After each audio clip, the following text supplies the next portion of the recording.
Hello and welcome to Taskmaster Talks with Kevin Sullivan. I'm your host, JP John Paz. With me, of course, the star of the show, the former WCW and ECW World Tag Team Champion, one of the greatest minds and bookers ever in the history of the business, the man behind the 83 weeks of dominance, the Games Master, the Taskmaster, the original devil himself, Mr. Kevin Sullivan. Kevin, how you doing today, sir? I'm doing fine, JP. How you doing? Doing very good. So recently, Conan was talking on his show about him versus Hulk Hogan in WCW, and he said, "Man, I always wanted to ask Kevin Sullivan about it, but I always forget to mention it to him. I was supposed to have matches with Hogan. They even took pictures together. They were going to have matches when Conan and Hogan were both in WCW together. I guess this would probably be 94, 95, maybe more towards 95, that they were going to have three matches together, one in the US, one in Mexico, one undetermined. Do you remember this all I as far as Hogan versus Conan? Yeah, I vaguely remember it, and the reason why I vaguely remember it was because we were going to Mexico City with AAA, and something, and I'm could be way off here. I'm thinking something happened in the North Tower where they said, "What? You're going to give that match outside of the country?" Because we actually met with Pena one time. Me and Eric met with Pena and Conan, and that was brought up. But what I'm getting at is, I don't. That's what I'm assuming happened. I could be way wrong, but I'm thinking they stepped in and said, "Oh, they're going to draw," because I think Eric and maybe me, and I'm sure if they met with Pena, they must have said what kind of money they were drawing in Mexico at that time. I mean, Conan, as most people know, was hugely over there.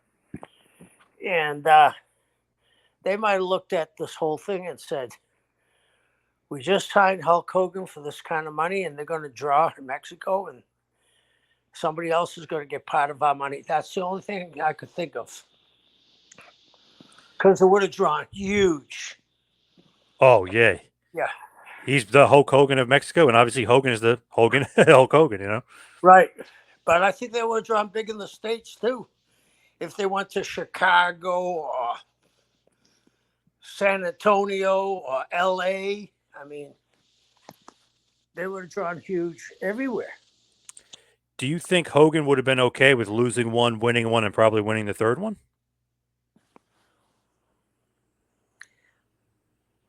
I think if he could have made the big money that he was probably going to make in Mexico, yeah.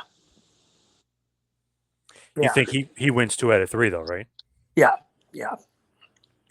Now, Conan had mentioned that he's not sure what happened. Obviously, he's never asked you, but he was saying that maybe because he wasn't that good at the U.S. style of wrestling per se, he was much more lucha libre based, much more Mexican based. Do you think that played a part into kind of scrapping it too? No, I don't think so. It could have been. I'm saying no, but I really don't know. But I think it was, how are you going to let this guy draw that money and we're not getting it all? That's just my thought. They're paying Hogan big money. He was under personal service contract. Ted, you know what I mean? To me, I feel like if Hogan smells money, if he sees money with anybody, he'll work with the guy. You know what I mean? Yeah. He'll want to work with the guy. Yeah, he went from not wanting to work with Brian Pillman to wanting to beat him as soon as he got over, right? Yep. It's funny how that works, right? Yeah. So as far as the topic at hand today, I wanted to talk about WCW Fall Brawl 2000, which was held on September 17th, Buffalo, New York, HSBC Arena. Pay-per-view buys only 75,000, but people in attendance 8,638. Tagline: unedited, unpredictable, unbelievable. What do you think here? 75K, not that great. No, I mean, weren't they doing 300 a few years ago? Oh yeah. Yep. To me, it tells you the people aren't buying your products, right? Yep. Definitely down, and not in a good way. Right. And I'm sure Vince is red hot now, right? Yes. Yep. And Austin is on his way back. He was out with injury, with a neck injury. He's on his way back. They're teasing his return. So yeah, they're red hot. Yeah. What do you think here? Where were you? Obviously, you're not there, but you're still getting paid, right? You're sitting at home, probably fishing. Yeah. I was home. At that time, I was had bought a piece of land on US 1 and I was going to knock a building down, build a gym. Yeah. So, are you paying attention at all to what No, Russo's doing there? Okay. no, no. So obviously Russo is at the helm here. Bischoff is gone. We talked about this before. Fall or Bash at the Beach 2000 happens. The Hogan controversy with Jarrett. Bischoff and Hogan legitimately leave, and then legitimately both never come back after that. So I mean, this is Russo's show, and Bischoff says, like, you guys are. Well, Bischoff comes back. Hogan never does. Bischoff says, well, you're going to call me back when this guy fails. And we're starting to see some cracks in the armor. I know some people like that Booker T and Scott Steiner are getting pushes by Russo and some of the things he's doing, but you're starting to see some big cracks here as, like we talked about before, as Russo's going to become champion at one point. I mean, we're going to go down some bad roads here with his booking. Well, you know, it's easy for people to knock it, and I can't really knock his stuff. Wouldn't be what I would do, but he's doing what he thinks is right. But I think it's really off. You know what I mean? I said this before. Remember when Dusty would go over, people would raise hell? Yep. Dusty was one of the biggest stars in the history of our business. You know, Russo's first match, he wins the world title. And he's the writer of the show. Yeah. Dusty, yes, he's the booker, whatever, writer of the show, whatever you say. But obviously, he's the dream. He's the most overact on the card, most likely. At one time, he was an attraction just like Andre. When there was a time, and I'm trying to figure out the years, I think it was 76 and 77, that Dusty was working Florida, Atlanta, Carolinas, Dallas, New York. That's when Graham was champion, right? 76, 77. Yep. New York and San Antonio. He was traveling almost as much as Andre, and Kansas City. So he was drawing well. So obviously, Russo booking himself as champion. I know he said he has his own reasons. He trusted himself and whatever nonsense, but I don't Say care. that again. He trusted He himself. trusted himself. Like he knew that he would be able to help with the ratings and stuff, but Wait. Say this, please. Tell me this story. he could rely on himself as far as like trusting himself More, and more than thinking Goldberg, more than Goldberg, more than Steiner, more than slippery Booker slope. T. Whoa! Yeah, slippery slope. Yeah, I agree. Wow. Okay. So there was a lot of politics obviously going on in WCW at this point, but at this show, there's no war games again. There's no, match. We talked about 99 didn't have it. This year didn't have it. So they have it on Nitro on the Dallas, Texas edition, September 4th. So 2 weeks before this, they have it. The match is Kevin Nash, who's the champion, with Jeff Jarrett, Scott Steiner, and the Harris brothers, defeated Booker T, Goldberg, Chronic, and Sting. Nash's championship is on the line here, and he retains his championship, which leads to Booker T versus Nash in a cage match later on in this actual show in the main event. So you have war games, but it's not really war games, and Nash retains the title. Do you like putting it on a random Nitro like that? No, no. It had been built for years, right? It was had a title that people were well aware of. I like war games. I'm a big fan of it. In general, going back to Russo for a second, is there WCW fans and WWF fans? Because it seemed like he's booking for WWF fans, but this is WCW. You can't really do that stuff here.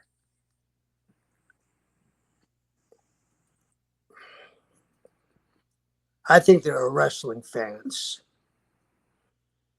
And when we were riding high, we'd give them wrestling. When they would get their ass kicked, they were doing comedy shit. Now they got Austin, they got Rock, they got Hunter, they got a whole bevy of people that can work their asses off. What's the common denominator? You can check your disbelief at the door. Yep.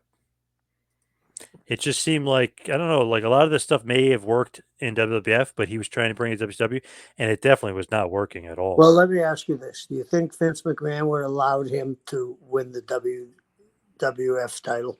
No, not a chance. Enough said?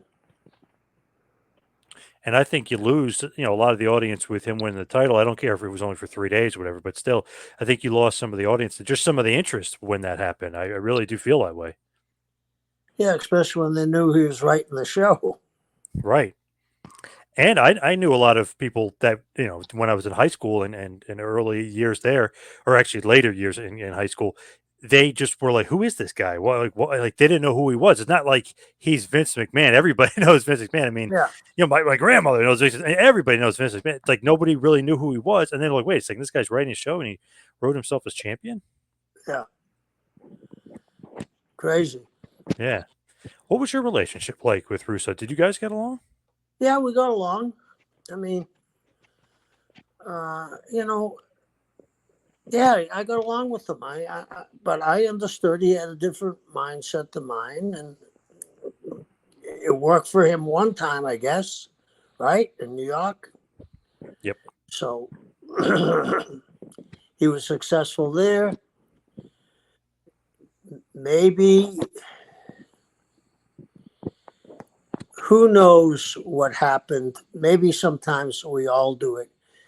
You get so far in the rabbit hole, you keep on digging and think you're going to get out. Well, you just go deeper and deeper into it. Yeah.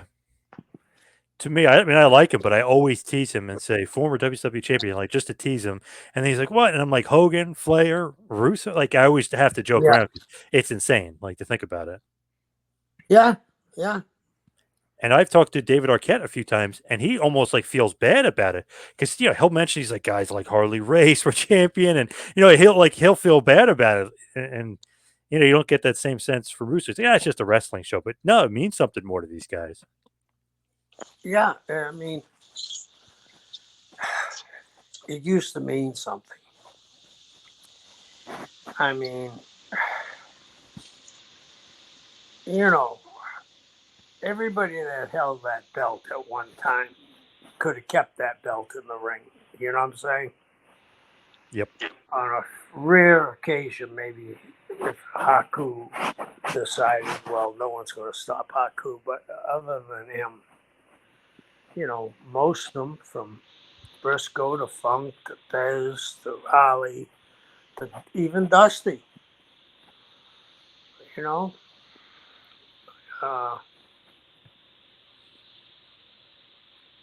it takes okay. You and I were talking about baseball. Mike Trout,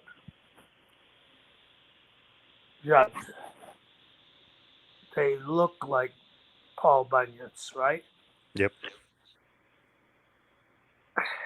I think the worst thing in baseball was Pedro, um, the second baseman for the Red Sox. Dustin Pedroia. Yeah, Dustin Pedroia. You know why? I went to a game, preseason game with my youngest one, and she said to me, "Oh, Dad, look at that! What the Red Sox are doing? Isn't that nice?" I said, "What are you talking about?" She said, "They're letting the bat boy play second base." It makes people think there's a chance. He was a anomaly. You know what I mean? Yeah, same with Altuve. Same thing. Yeah, Short little guy. yeah, Yeah. yeah. And him, Altuve, with the pop. You know what I mean? It is not going to happen very often. You know, and that's where I'm going with this. When you saw Bruno when you were a kid, right?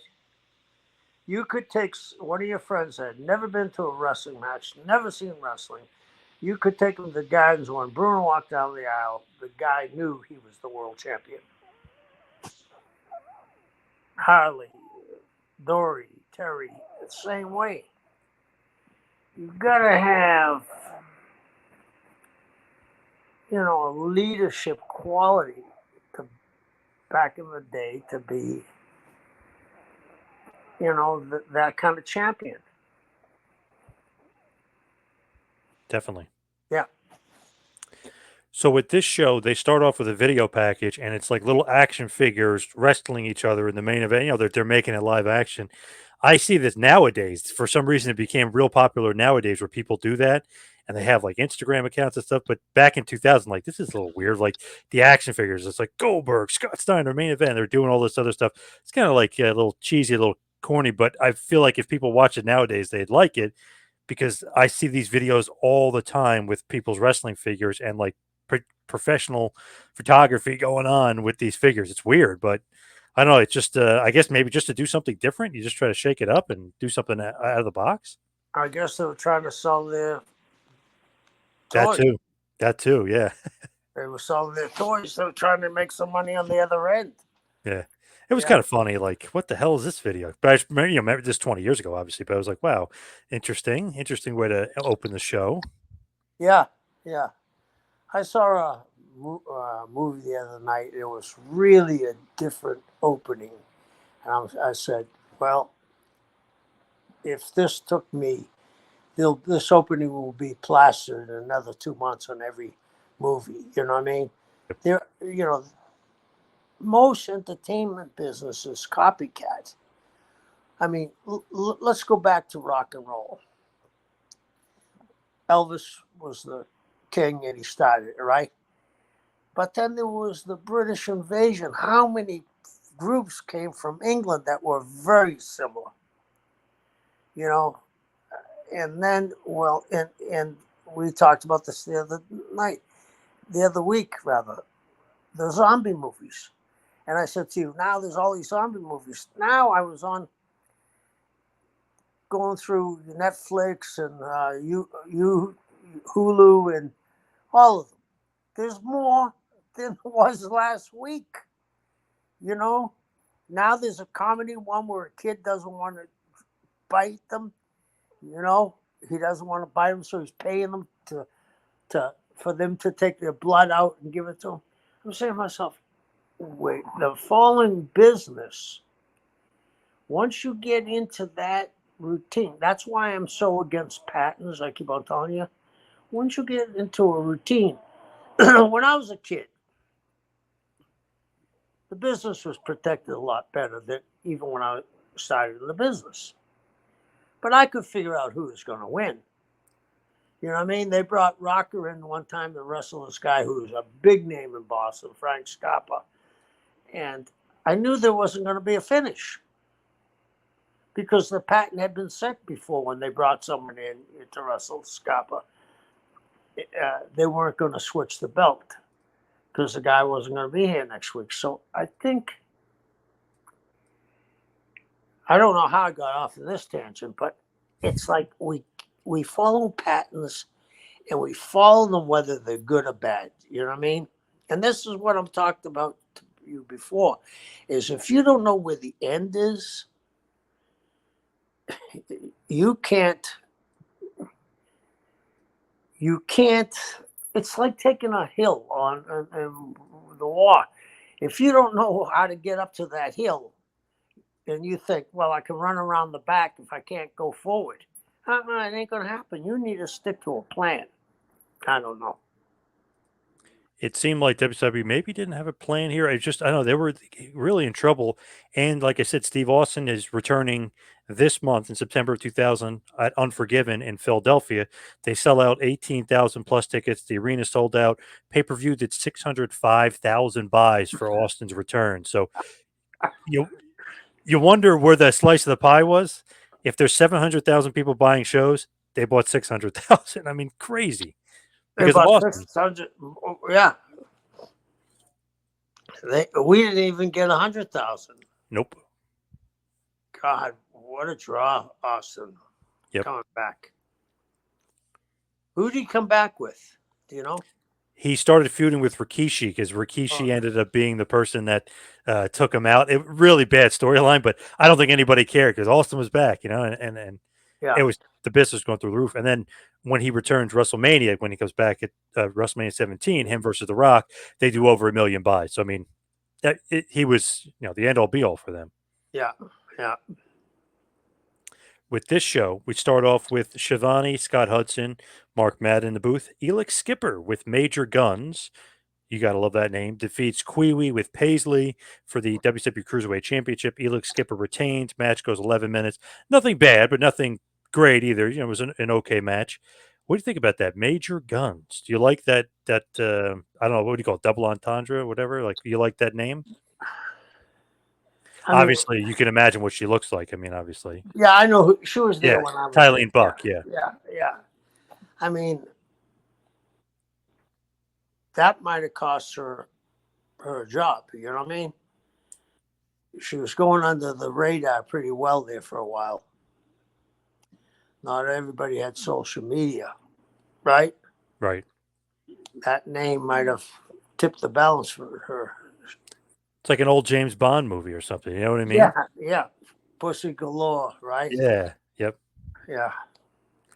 Elix Skipper, very talented though, very good. I don't know what happened to him. I think he's a manager of some sort of chain, something or other down south nowadays. But what an athlete! He was tremendous. I don't know if you saw much of Elix Skipper, but he was great. Yeah, I saw him uh, as I was leaving. He had all the tools. What do you think of Kiwi, Alan Funk? I've always liked him. Always liked him. Always dependable to he was going to give you the most he possibly could give you, and it was always well received. Do you like the Kiwi gimmick though? He's almost doing Adrian Street. No, no, there's some. I guess you can copy some people, but it's like trying to.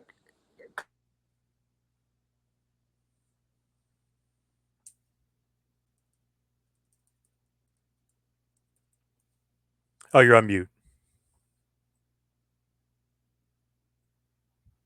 You're still on mute. Oh, Kev, you're on mute.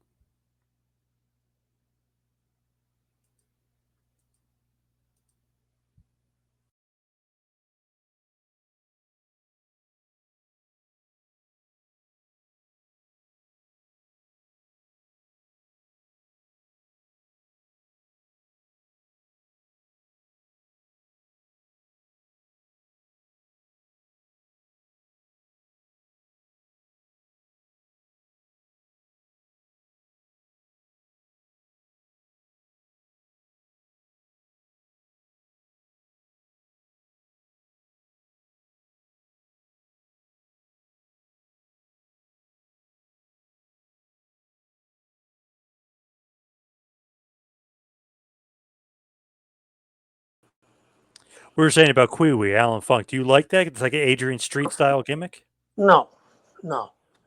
I mean, that's a hard gimmick to do. You know what I mean? That's a very hard gimmick to do. And the way it got over for Adrian, he played his gimmick when he was outside the ring. Definitely. And Alan Funk, apparently, according to a few people I talked to, was a bit of a, just much like Adrian Street, was kind of a tough guy a little bit. Yeah, yeah, he was. Weird that they gave him this gimmick. I don't know why, because I know I think he was doing like angry Alan Funk before this. And I know he wasn't always the Kiwi character, but it seemed like for some reason Russo gave him that gimmick. Not sure why, but I don't know, it didn't fit. No, it didn't. I mean, I don't know. We could. Adrian came up with the gimmick on his own. Do you know what I mean? Yep. That's why it worked. So crazy just to think like when you put guys in certain gimmicks, I don't know, you want it to fit. This one, it just didn't seem like it fit him. No, because he wasn't going to walk around outside like that. He's got to do Angry Allen or whatever he could do. He's a good wrestler, a good worker. Yeah, but sometimes you saddle with a gimmick that you can't make work. So the next matchup, the Misfits in Action, Corporal Cajun, who is Lash LaRue, Lieutenant Loco, who is Chavo Guerrero, and Sergeant AWOL, who is The Wall, defeated 3 count Shannon Moore, Evan Courageous, and Shane Helms in a 6-man tag, 10 minutes, 25 seconds. Actually, a pretty good match for the most part. Um, I know you're not a particular fan of the gimmicks here of the Misfits in Action. No, it isn't that I'm not against them, but we're putting guys over that aren't in the wrestling business, right? Well, it's basically you have LaRue, Chavo, and the Wall doing a gimmick where they're all in like army fatigues and they're pretending they're all misfits, and I don't know. It's almost like trying to make them like an oddities type group. I don't even know what how to describe it. Like trying to make them different, saying that the characters before didn't work, but now they're all misfits and they're all cast with these kind of a strange gimmick. If you can't figure it out and you're a big time wrestling fan, do you think anybody else can? Right, right. I kind of understand they're trying to make them like goofy characters, but oh, they're all good. Like Lash is good, Chavo's good, the They're Wall is good. great. I mean, they're great cruiserweights. Why do we need to make them goofy? Good match for the most part, but I don't know. To me, the Misfits in Action gimmick, and remember General Rection, Hugh G. Rection is their Yeah, leader. She yeah. built the bot, so it's all very I don't know, too jokey, almost too sports entertaining, too campy, I guess you could say. I mean, it got over once for him, and thought maybe it could get over again. Right. I guess giving them something to do, I guess, but I don't know. Funny, the Corporal Cajun, I guess, is okay for Lash LaRue, but Lieutenant Loco for Chavo and Sergeant AWOL for the Wall. I know some of them I wasn't really feeling as much. Yeah, I can agree with you. I mean, I wasn't even watching it then, so I can agree with you. You took these, and the Wall was a very talented guy. Lash was very talented. Maybe if you kept them into a wrestling persona, they would have done better. So they cut to the back, and there's a funny little segment. Jeff Jarrett, Scott Steiner, and Kevin Nash are together. A little kid comes over and says he wanted an autograph. Nash said he would consider it.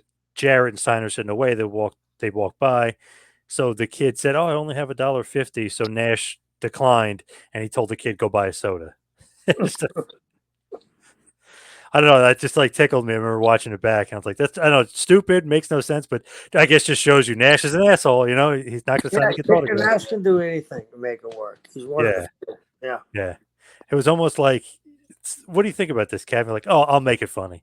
So he doesn't do it for the kid. And he goes, "Hey, go buy yourself a soda, kid." Checking him off.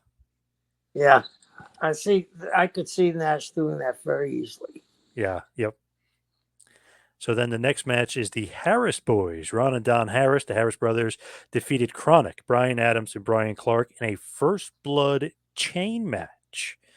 Nothing great here. I mean, nothing terrible, but nothing to write home about. Just first blood and chain match, like a double gimmick match here for a tag team match. I don't know if you're liking the double gimmick. I don't think it's a double gimmick. No? It erases itself. A chain match is supposed to be a bloody affair. First blood is a way to get out of the match, and you're covering your face. With a chain match, you're supposed to have violence. And they were almost not avoiding the violence, but they're avoiding the chain. So you're avoiding having the finish of the blood, and yeah, you're right. It does kind of work against itself because it makes the match not as good. Yeah, yeah. Maybe they should have been spinning Chinese dishes too. Yeah, I don't know. I just yeah, weird. It's almost like you said, no gimmicks, but they try to make it too many gimmicks. It's almost like it's a pilot for a television show. Oh, yes, you've said that before. Maybe, maybe. Yeah. So next up, Lance Storm is defending his not United States Heavyweight Championship. He put the Canadian flag over it, so he calls it the Canadian Heavyweight Championship. The fans were not particularly excited about that one. They were, tremendous heel heat. Lance Storm was great at this point doing Yeah. this gimmick, but he's the U.S. champ. He calls himself the Canadian champ. He's with Major Guns. He defeats General Hugh G. Rection to retain his United States Championship match in about 7 minutes. Hugh G. Rection loses to Lance Storm, so it's USA versus Canada here, but Lance Storm gets the victory. Who do you Lance Storm, both of them. Hugh Morris is a terrific performer. Lance is special. Why do you saddle guys that are special with? It isn't up to me to decide that. I'm sure they gave a very good account of themselves. So those two had good chemistry and good matches, but the funny thing is the finish. So Hacksaw Jim Duggan is the special guest enforcer. Guess what happens? Duggan turns on his protege or buddy, Bill DeMott, hits him with the 2x4, turns on him, and guess what? He's now a part of Team Canada. He takes after the Storm wins, he takes off his shirt. He's wearing a hockey, like a cutoff sleeve Canada hockey jersey. So Jim Duggan, Mr. US of A, the crowd didn't really kind of want to boo him either. He turned heel and he joins Team Canada. So Duggan is a heel with the Canadian colors on, the red and white. I guess Binghamton, New York is close enough to Canada, right? Yeah, you're getting up there. Yeah, you're getting Yeah, close. yeah. Maybe he snuck over the border when he was a kid to drink some beers. I don't know. Would you think of turning Duggan into a Canadian like guy? Considering the USA stuff, and he Isn't never his really gets shtick? booed. Isn't his shtick USA, USA? Yep. You know, I don't know. Trying something different, I guess. Pitch till you win. Would you ever turn Duggan into a No, Canadian? No. no, no. Maybe they thought it would work like Slaughter and the Iraqi gimmick. Maybe that's what they're A thinking. little bit of history lesson here. It was the British that burnt down the White House in 1812, not the Canadians. You Yeah. know, Yeah. and in fact, the people in Louisiana, the Cajuns, come from Canada. They're the Acadians. So we never went to war with Canada.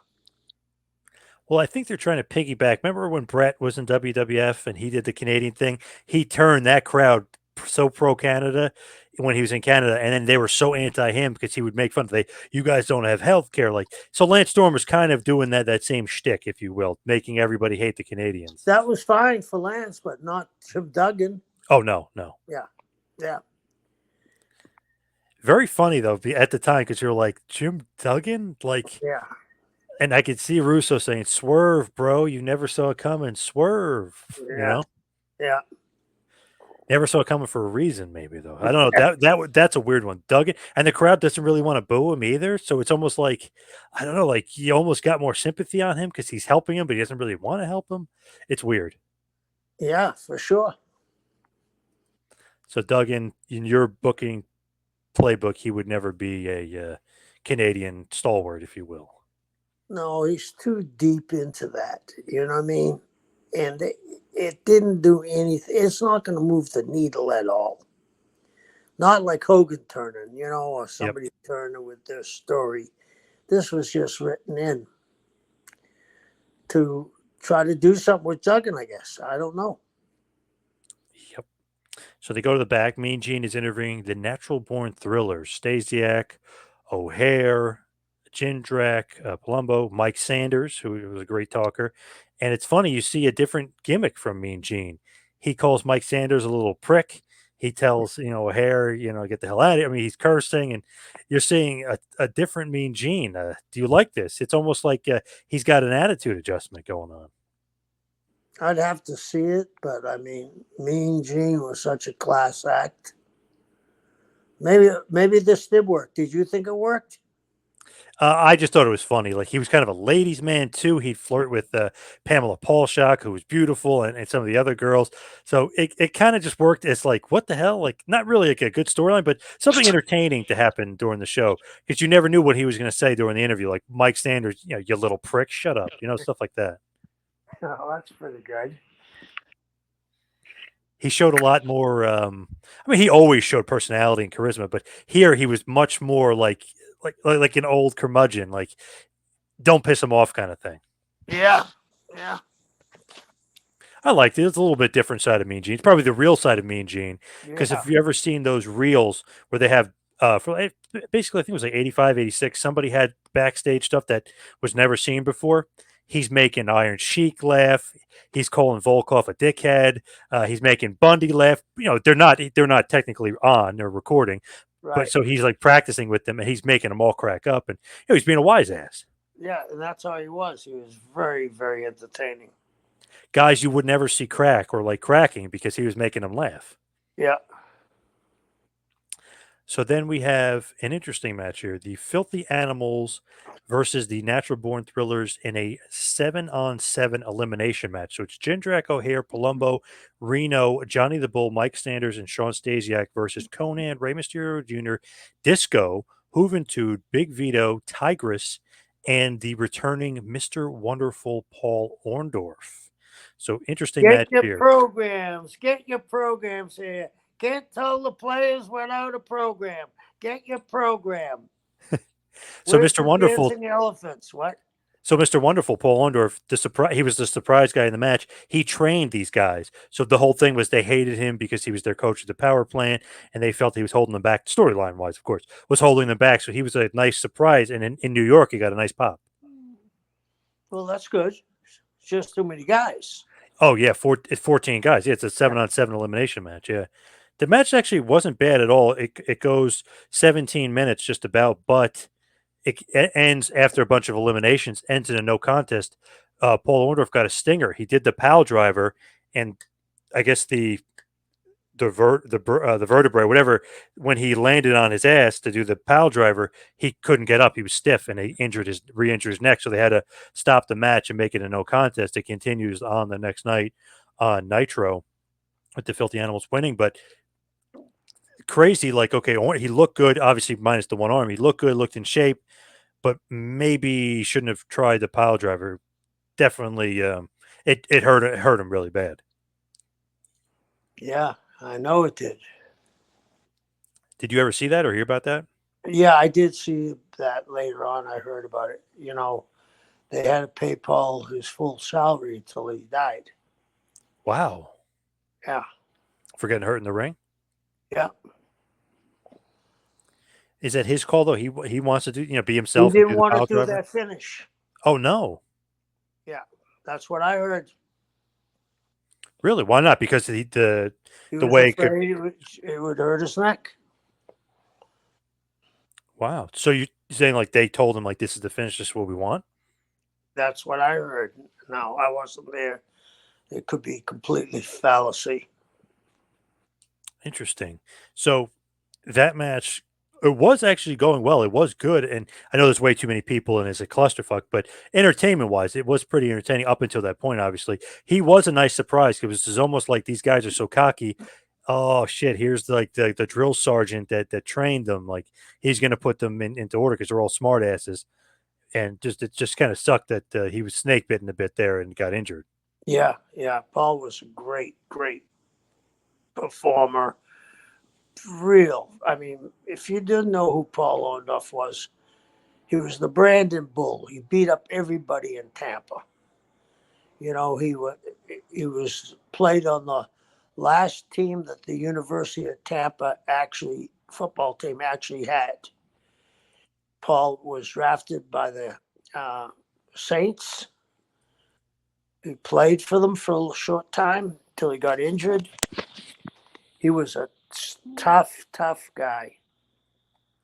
And the crowd does give him, he gets stretchered out just in case, they put the neck brace on him just in case, stretcher him out. Crowd give a nice respectful, ovation to Paul. So it was going well up until that point, but Obviously, that sucks that the injury happened. Yeah, yeah. So then we have the Pittsburgh Plunge. Of course, like your boy Shane, he's from Pittsburgh. Scaffold match. Shane Douglas and Tori Wilson versus Billy Kidman and Medusa. What do you think about that scaffold match with Tori Wilson involved? Do you think you could do that today? Put two girls on a scaffold? I don't know because Bianca Belair and Bailey are having ladder matches and stuff. Like maybe, Maybe. Okay. maybe. Here, though, you could tell. I mean, obviously Bianca Belair is one of the best and fully trained. Tori Wilson wasn't necessarily a trained wrestler. Right. Right. Medusa obviously is, but Right. so Shane and Tori Wilson via some cheating methods, they do get the win over Billy Kidman and Medusa in about 5 minutes. Really stinker, not a good match. And when they throw Billy Kidman off the scaffold, he lands into like this plush, almost like when AEW did with Jericho. Like you could tell they weren't landing on a hard surface. The way the cameras were placed and the way you could Right. see it, it was almost like he fell into a pillow. It just looked horrible.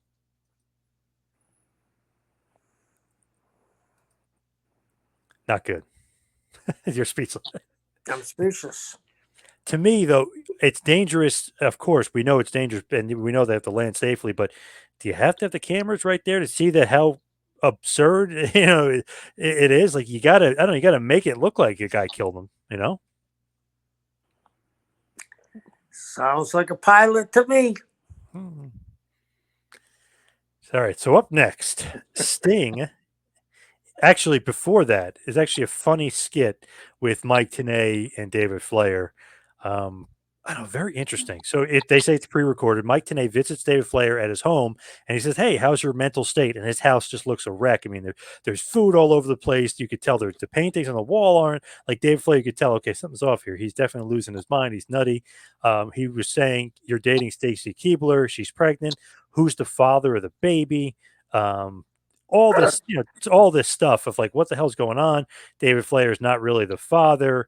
Um, Tenay said that Ric Flair had questioned Tenay's journalistic integrity. What's up with Rick? So they're kind of teasing that Rick is the father of Stacey Keebler's baby because David's furious that he's not. Then David like beats up the mailman. I mean, they're doing all this crazy stuff with David. Actually, kind of funny and entertaining, and David pulls it off. But it's like, where the hell are we going here with David Flair? He's losing his mind. His hot girlfriend is possibly cheating on him with his father. Like weird.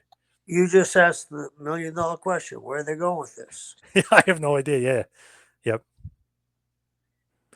And to end the segment, which I don't know why, it just tickles me because I thought it was hilarious and funny. David and Tanae are talking, and he sees the mailman, and David almost acts like he's a dog, makes a beeline for the mailman and beats the hell out of the mailman. Yeah, it is funny. Yeah. Where are you going with it? I don't know. And they were making David, and it's like he's nuts. He's crazy because he's not that good of a worker. You had to make him into a character. And I remember talking to Crowbar about it. He said David tried his ass off. He tried so hard. He just wasn't his dad. He just didn't have that type of ability. And he was Right. trying hard on these vignettes and these stories, but this was just so funny. But maybe not in a good way. It's like, okay, his hot girlfriend's pregnant. He's not the dad. His dad might be the dad. Oh, there's the mailman. I'm gonna go sick him. I'm gonna beat him up. Weird. Yeah. Yeah. Different. So then we have a triple threat match, which you would think, which would be awesome because of the three names involved.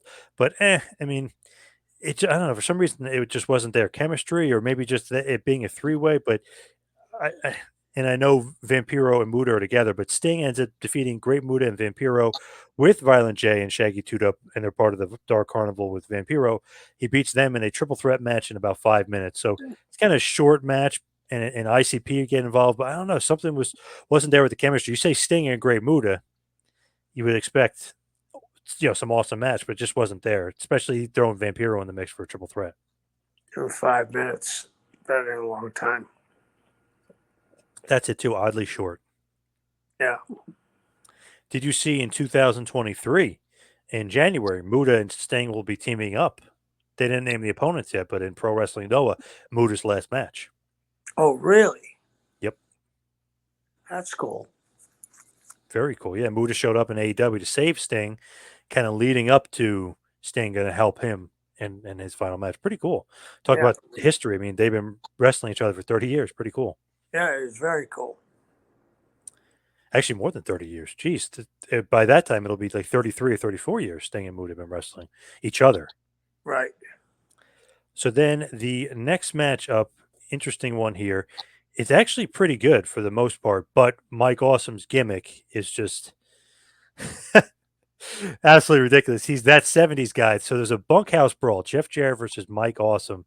Um, and it, like old school gimmick matches when the guy would come dressed as you are kind of thing.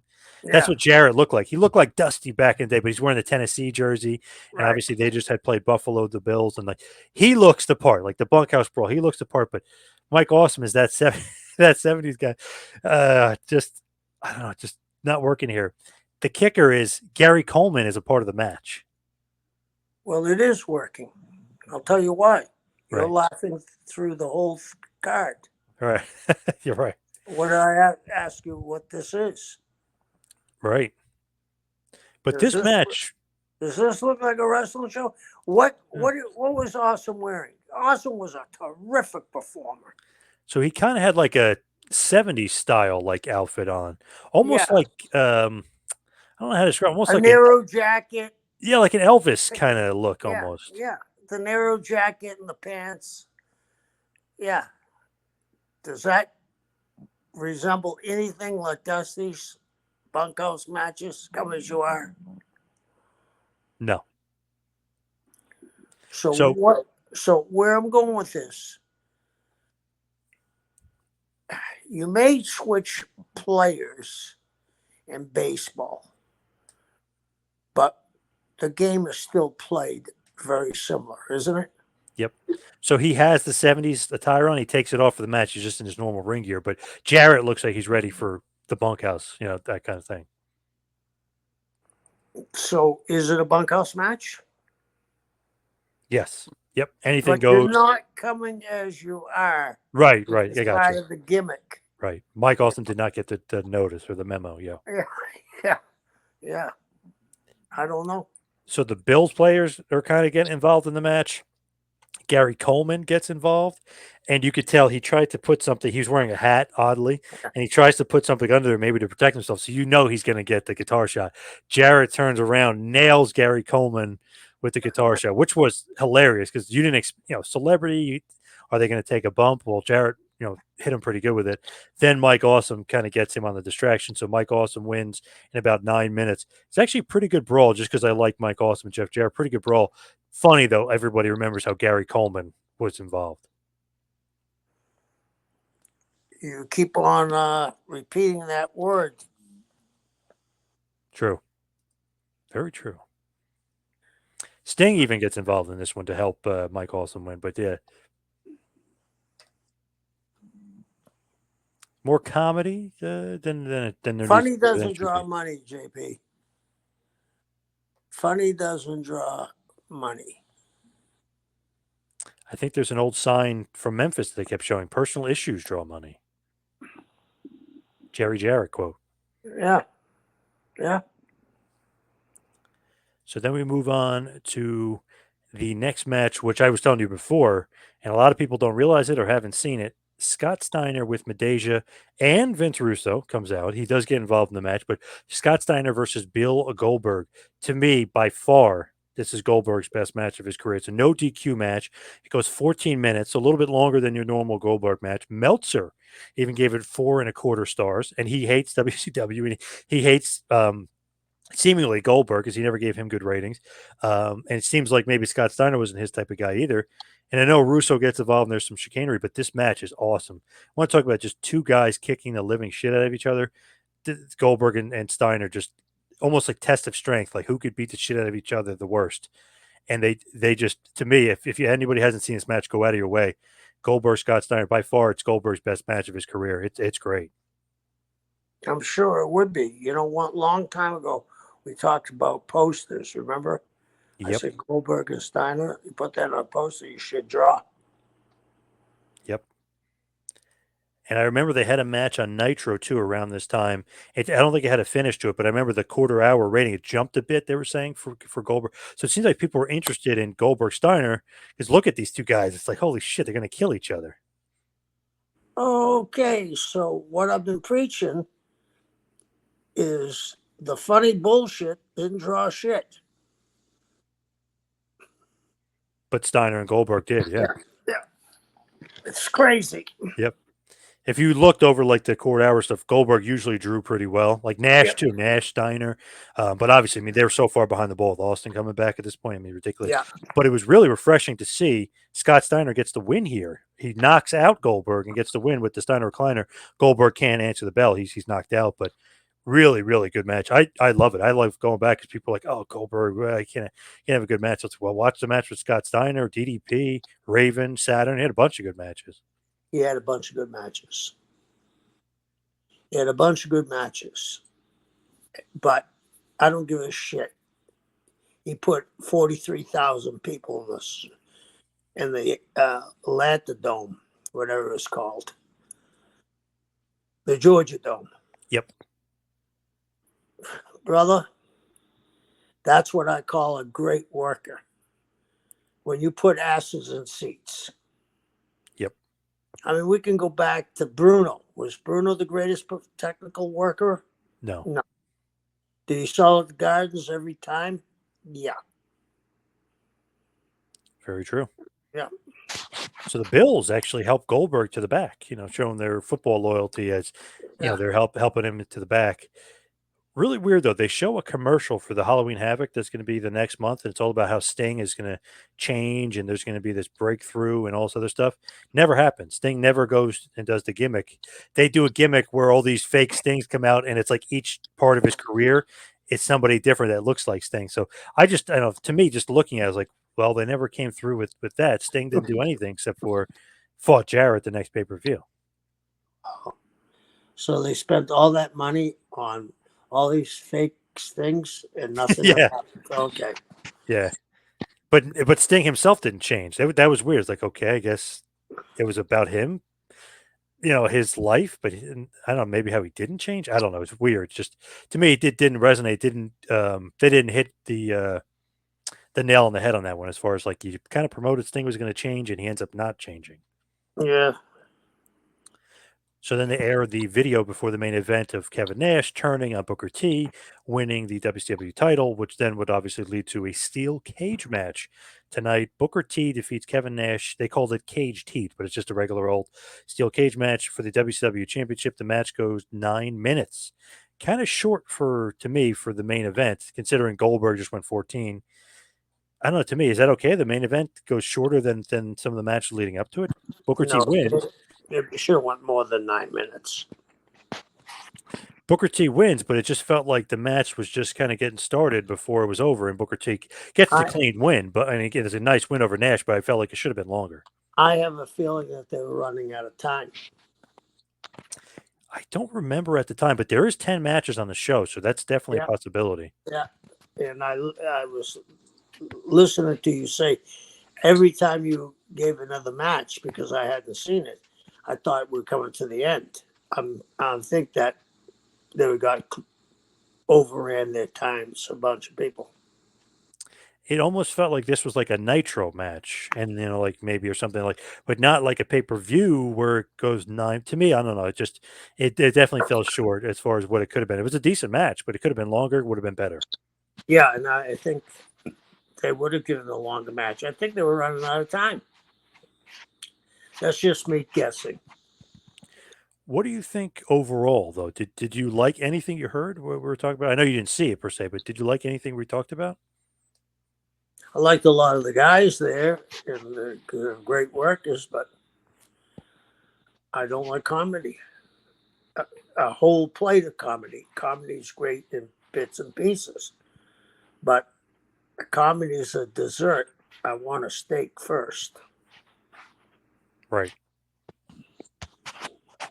So to me, you would say thumbs down, probably. That's because of my like. A lot of people may find it entertaining. I certainly don't find it. You did 75,000 pay per views, and they did 605,000. I think a lot of people think in the way I think. They're getting to see a kick ass son of a gun come back, right? Yep. Is he going to be funny? I don't think so. Nope. His whole thing was he was out for revenge. Somebody ran him over with the car. He's going to kill somebody. Yep. So to me, I don't know. I don't want to say two thumbs down, but it's kind of almost leaning that direction just because I love Steiner and Goldberg. And Mike Austin versus Jarrett was a good match. Gary Coleman maybe aside, but I like Goldberg Steiner that much where I'm almost like, yeah, that might kind of change me, swerve, but not a good show. The Orndorff injury hurts. Duggan turning Canadian didn't help. There's certain things that were not great here for sure. And you could tell this is WCW heading towards the end, heading right downhill. Yeah. Yeah. You would never work for them again, right? I mean, you're gone No. forever. Yeah. That was it. Wow, the guy that was responsible for 83 weeks of dominance, the NWO, never came back. Crazy.